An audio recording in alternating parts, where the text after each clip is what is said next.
Je m'appelle Viviane Hasselman, j'ai 29 ans, je suis suissesse et de formation je suis physiothérapeute.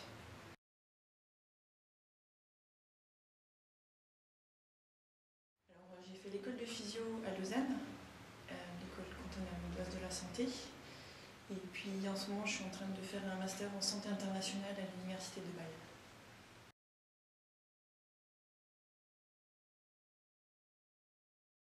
Donc quand on m'envoie en mission, il y a, je dirais, deux types de missions. Soit c'est de l'urgence comme IT, et donc là l'idée c'est vraiment de faire de la physio directe avec le patient. Et sinon il y a d'autres missions où c'est plus un poste de formateur, former le staff local, des postes pour faire du training, donc faire des séances de formation auprès des infirmiers et des physiothérapeutes. Et sinon il y a aussi, comme j'ai aussi un poste de référent technique, donc c'est aussi un peu la même chose, et comme chef de projet. Donc là c'est un peu plus général, c'est plus du management, de l'administratif, ce genre de choses.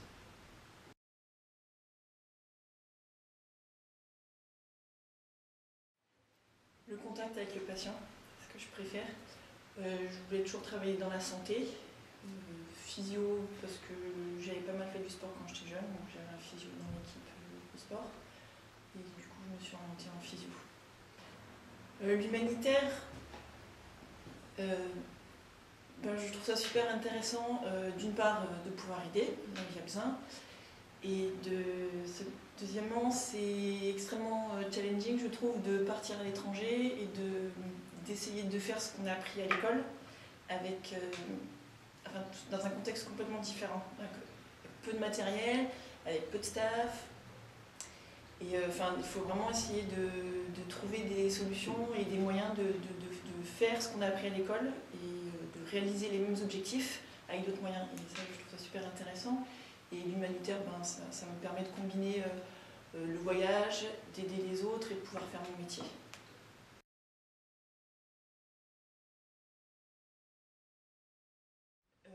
Je dirais la première, c'est la flexibilité.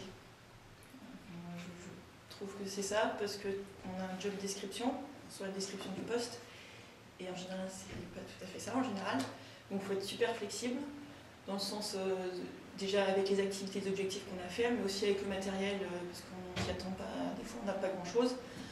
Il faut être flexible au niveau des horaires, les gens là-bas, ils n'ont pas les mêmes horaires que nous. Il faut être flexible au niveau de leurs coutumes, leur façon de travailler, donc il faut vraiment s'adapter à leur façon de faire. Sinon, qu'est-ce qu'il faut ? Il faut être super motivé, je trouve, et il faut vraiment aimer ce qu'on fait parce que on le fait pas. On le fait pas comme ici où ça pourrait être juste un travail pour gagner des sous. Par exemple, là-bas, il faut vraiment le faire parce qu'on aime ce qu'on fait et qu'on est vraiment motivé. Donc, je pense que c'est important.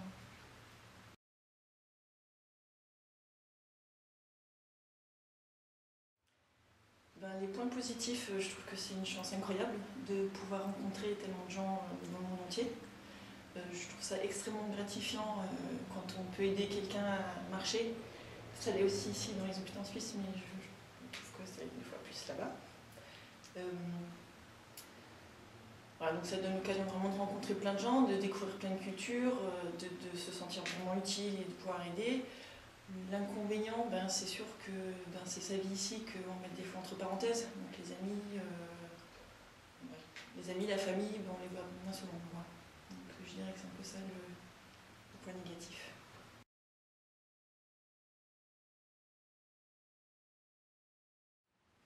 Elles ont toutes été vraiment très très différentes. Je dirais que celle qui m'a marqué le plus personnellement, c'est Haïti. Parce que c'était un peu difficile, quoi.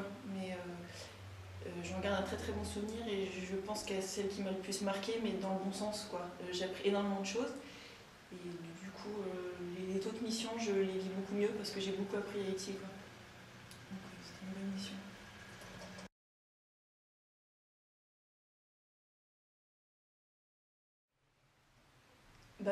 Je dirais que justement, vu qu'il y a la Genève internationale, c'est une chance inouïe d'avoir autant de grosses ONG, d'agences internationales dans la même ville, parce que je pense que c'est un privilège extraordinaire, parce qu'en Europe, je ne suis pas sûre que toutes les capitales, mais les grandes villes elles ont tout ça. Donc c'est vraiment une opportunité, à mon avis, qu'il faut vraiment saisir, quoi. C'est une chance incroyable. Et je trouve que faire de la coopération internationale, c'est la meilleure expérience et la meilleure école pour apprendre.